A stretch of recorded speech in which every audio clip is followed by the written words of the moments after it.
Today on Pilot's Discretion, we're joined by Chris Caputo, a flight instructor for a major eVTOL company and a former Air Force pilot. He explains why he believes in electric aircraft, what it's like to fly the A-10 attack airplane, and his advice for aspiring airline pilots. Pilot's Discretion starts right now.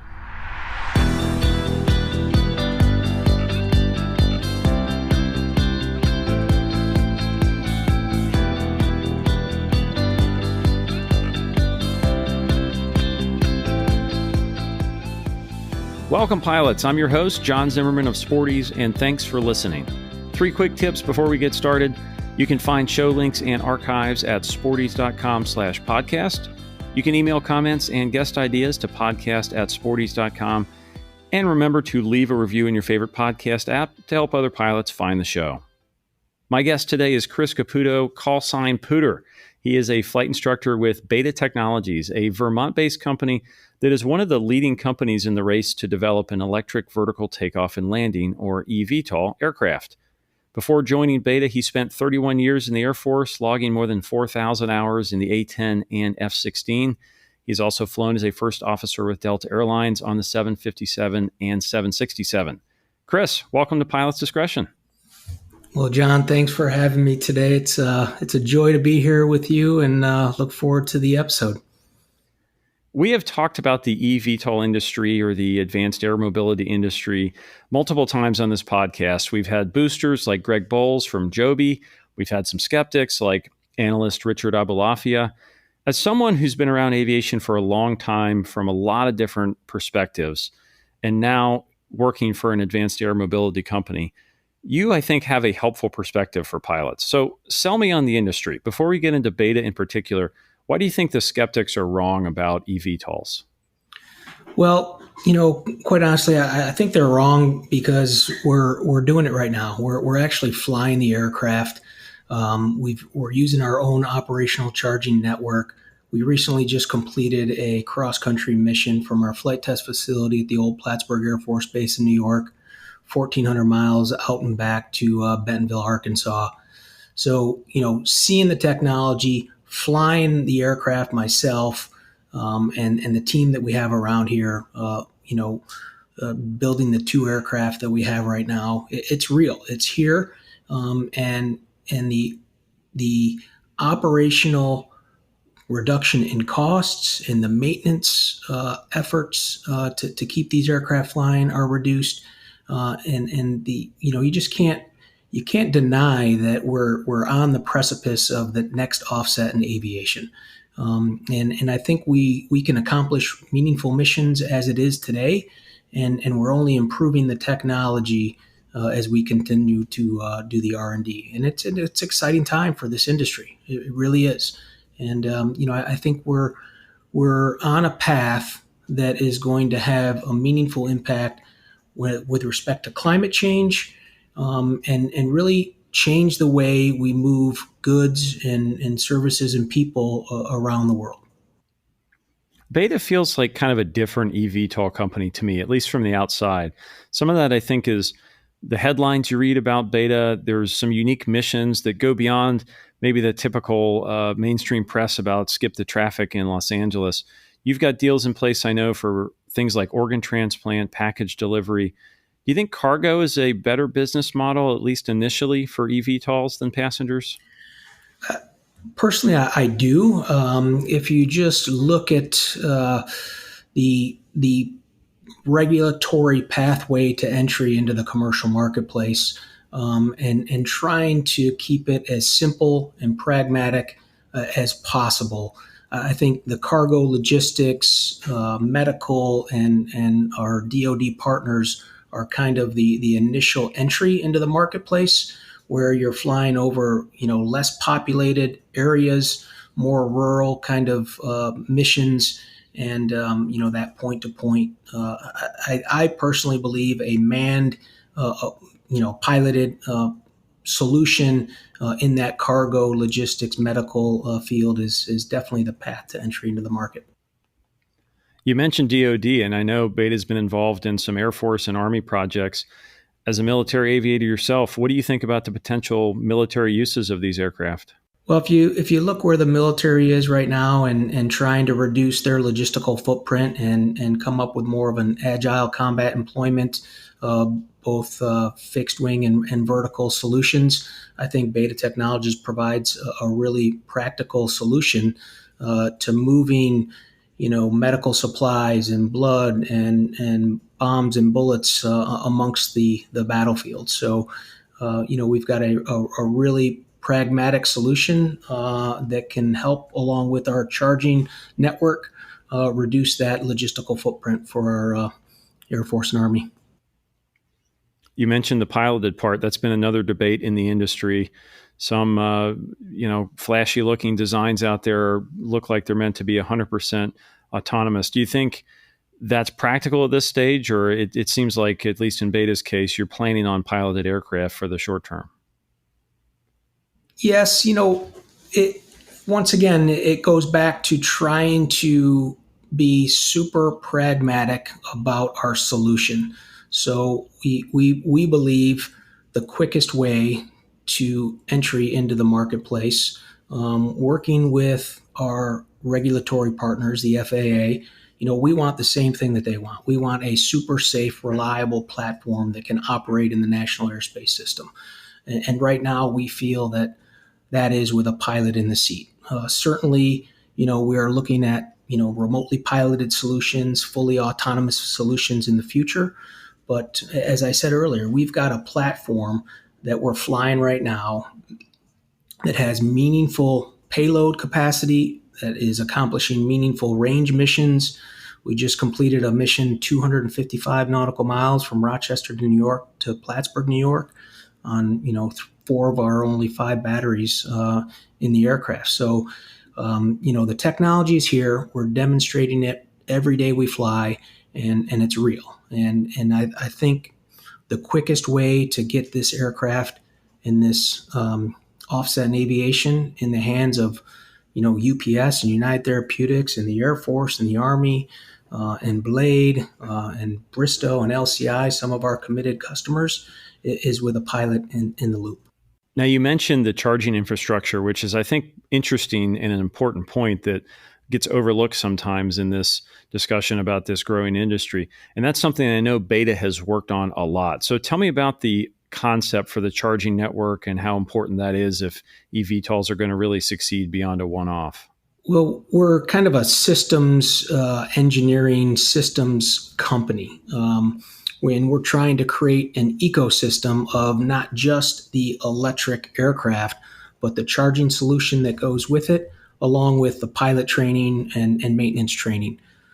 We've got some great partners in the industry, but what we focus here on Beta is what we do better than anybody else in the world. And I think that's building the electric propulsion system, the energy storage solutions with our lithium-ion batteries, the flight controls that go along with that, and then the charging network, which is a multimodal charging solution. We can be charging an Alia aircraft, a Pipistrel aircraft on the flight line side of the fence, and you can be pulling up a Rivian delivery van or your Tesla on the other side of the fence and charge off of that. We have this incredible infrastructure here in the United States of, a very vast amount of public use airports that are kept going with a lot of federal funds that are totally underutilized. And if we think about that infrastructure investment in the future and how we can open up access to rural places, electrifying those airports with our charging solution, I think is a step in the right direction. We're thinking about the infrastructure, 10, 20 years from now, and not just focused on, building bridges and repaving roads, but how do we open up and access that Z dimension to a lot of folks that never had that opportunity to experience it.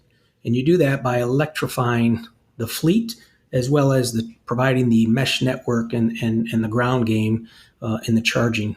And the operating costs and the maintenance costs of these aircraft are reduced so much that you break down that barrier to entry and you have a whole paradigm shift in this awesome industry called aviation and aerospace.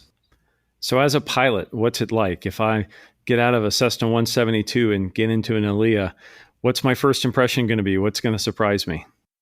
You're going to be incredibly surprised by the amazing visibility and the reduced noise, the acoustics. It is just so peaceful and beautiful to fly. It's like you're kind of floating up there. All the same stick and rudder skills that you need to fly your Cessna, you still need to fly Alia, but it's just really peaceful, and knowing you're not damaging and doing harm to the environment when you're up there is it's good to think about that and feel that for leaving a planet that's going to be there for our kids and our kids' kids and the next generations. I think that's really important to us here at Beta Technologies.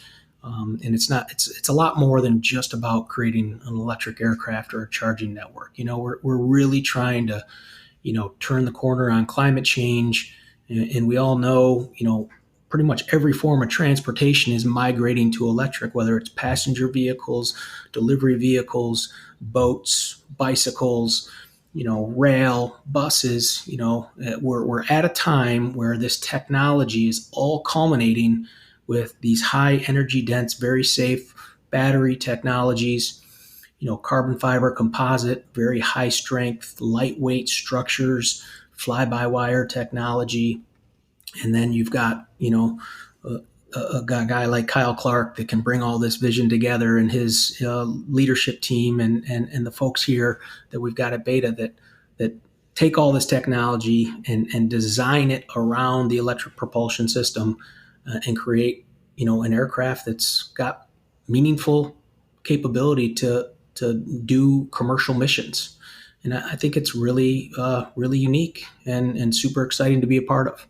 Do you think Beta has a different perspective as a company being based in Vermont and not California? It seems like the vibe I get from the company maybe is a little different. You've mentioned already today a couple of times the word pragmatic, which is not always associated with high-tech startups. Do you think that there's a different company culture? I do. You gotta kind of have a little grit if you want to survive the long cold winters up here in Vermont. And I think we take a really different approach. We've got a really flat organizational structure. We try to be super transparent, and we've got this culture of empowerment and allowing our teammates to make decisions and move fast and try to, remove the impediments of your typical bureaucratic, corporate structure. It was a big change for me coming from, 30 plus years in the military and joining Team Beta and seeing how we operated. But you just can't deny the results that we're having and the successes. And, I think it's a unique way of building an aerospace manufacturing company. And, I think when it's all said and done, we're going to put Champlain Valley on the map, just like Silicon Valley. Chris, let's take a quick break. And when we come back, I want to talk about your Air Force days. Sounds great, John.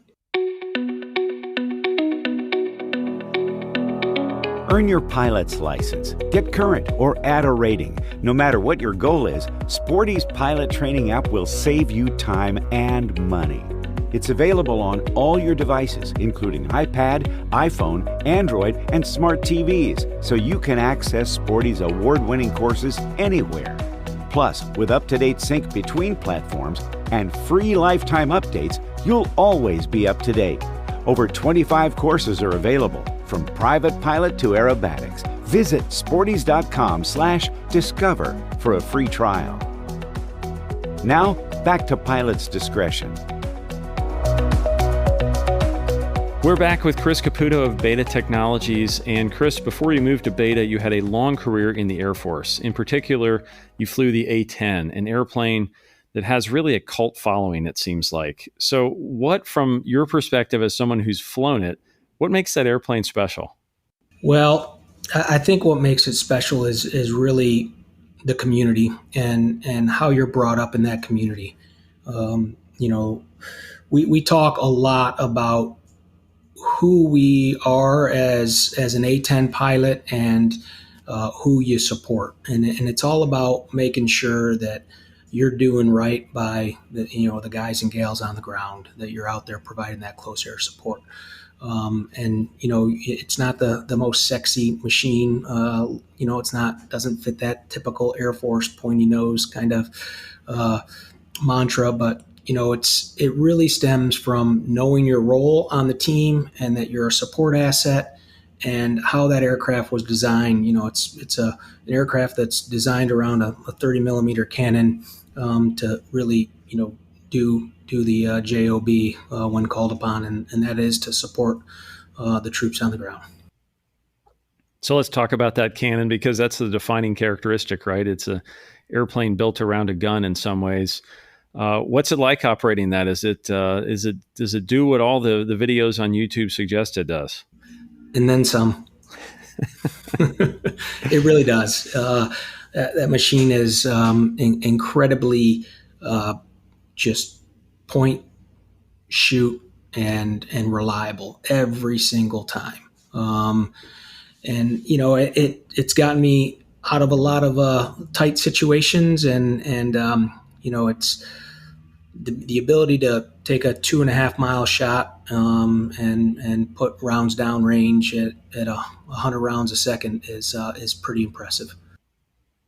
You mentioned the reliability. Redundancy seems like is a huge part of the A-10's design, just built in multiple systems. So what's an example of that where it's made to take a beating and keep going?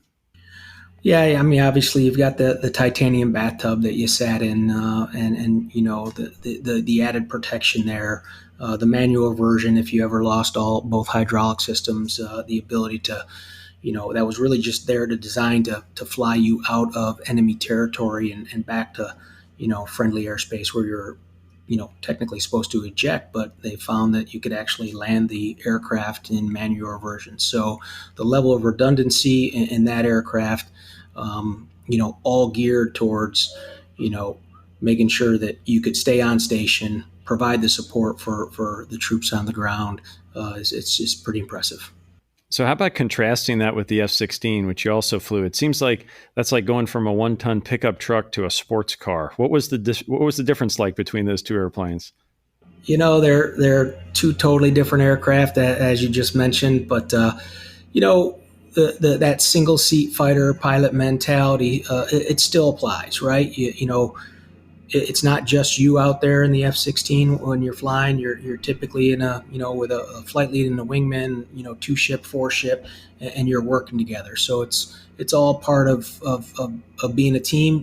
You're flying a lot faster in the F-16, but you're usually operating at altitudes that are a lot higher. So it's all kind of relative when it comes to speed and proximity to the ground, but all in all, it's kind of that same mentality. It's you and the machine working together with a team, and bringing ordnance to bear, really. How about the side stick versus the center stick? Do you have a preference? I do have a preference. I would have to say I'm more partial to the side stick now, especially since we've got a very similar technology in Alia with a side stick that's very similar to the F-16 days, but it's really nice. A force-based side stick, very light pressure, and it really is a joy to fly. So you've also logged some time as an airline pilot in your long and varied career. And this is an industry that's obviously on a big hiring spree right now, really kind of a once-in-a-generation turnover in the pilot population. As somebody who's been there, what advice would you have for someone younger, maybe starting out today with eyes on an airline career? What should they know? Well, they should know that it's an incredible career. It takes a lot of hard work, obviously, and achieving the hour requirements to make it to one of the majors, can be challenging and expensive. I was very fortunate enough to take the military route and get a lot of my hours and turbine time in the military that made a very easy transition into the airlines. But John, it's all about having that passion and desire to fly, being disciplined, studying hard, working hard, and being a professional. It's as we always say, you're always a learning pilot. You can never know enough. You never have the perfect mission. You never have the perfect sortie. There's just so many variables, and the technology is constantly changing. So, just truly being a student of the pilot profession, always having the curiosity to want to learn, to study, and to practice your craft. It's obviously a very perishable skill. So, you gotta continue to fly. You just can't sit there and stop flying for a couple months and then just jump back in. I think we would all say that it's not just like riding a bicycle. You mentioned the military route. Do you think that military to airline career path is underrated these days, or maybe overlooked by some people? What would you say, what would you recommend as someone who's done that? As someone who's done it, I can't speak highly. I can't stress more how valuable that training is in the military. Just the very structured, disciplined approach. And it really, you don't get that level and quality of instruction and training. I'm sure you can find it elsewhere, but it's really, it was super valuable for me. I would highly encourage it for anybody. And, yes, it's a long commitment, a 10-year commitment, typically coming out of pilot training from the military. But, it's also, I think very admirable to serve your nation. So for me, it was, super important for me to, be a part of serving and giving back to the country that I feel has given me so much. And I would highly, highly recommend it to anybody pursuing a career in aviation.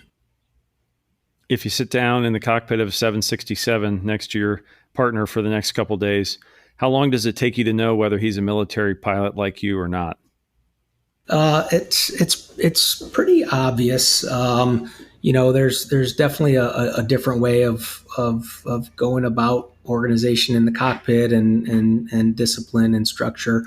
Nothing against non-military pilots, but we are different.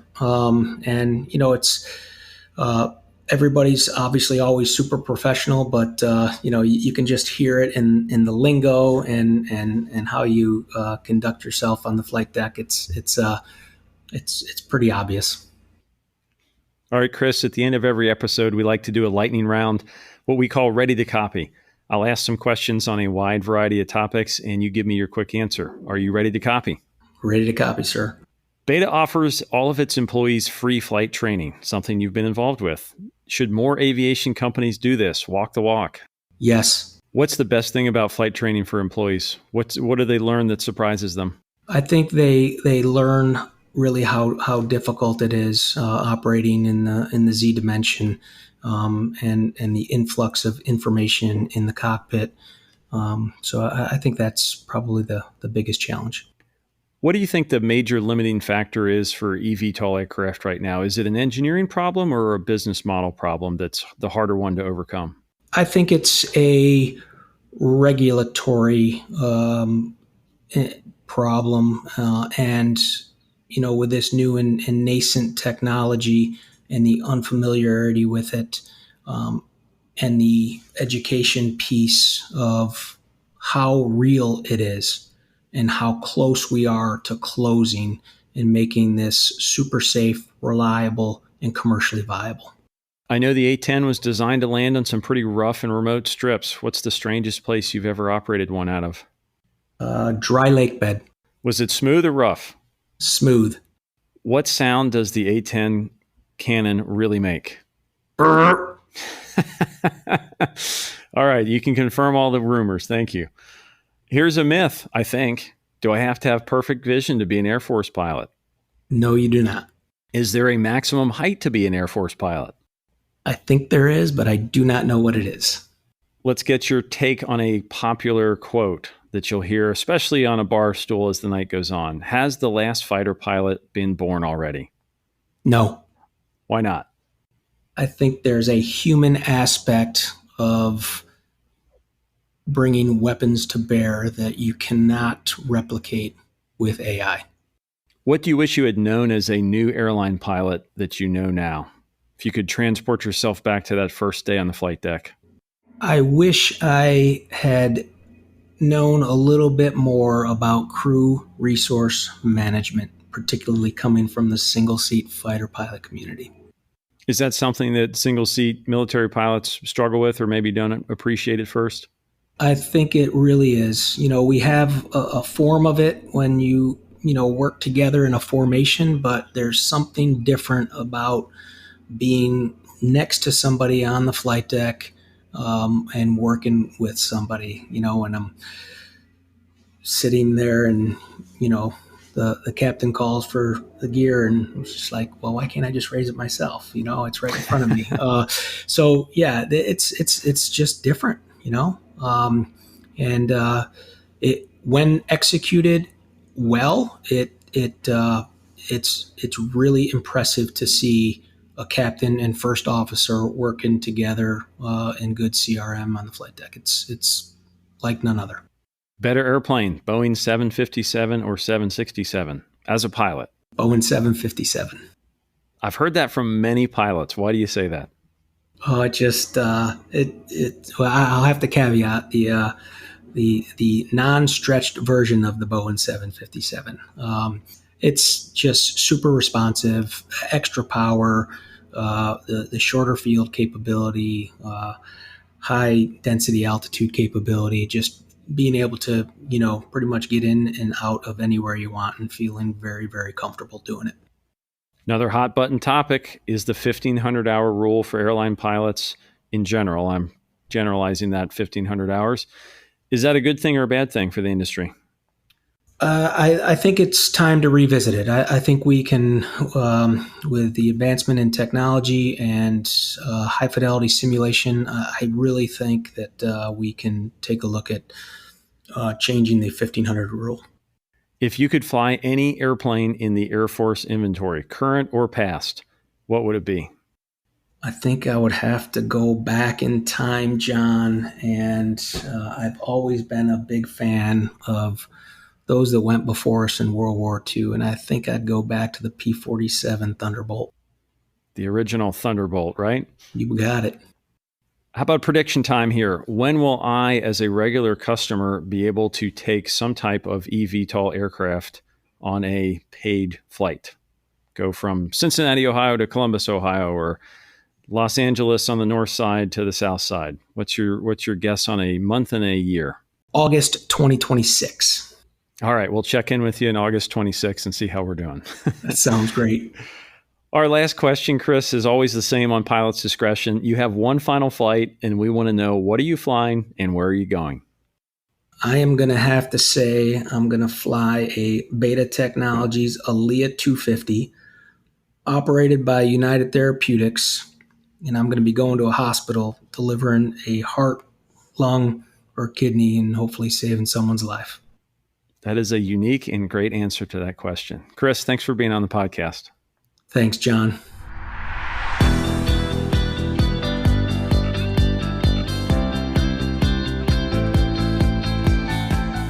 Thanks for listening to Pilot's Discretion, brought to you by Sporties, training and equipping pilots worldwide for over 60 years.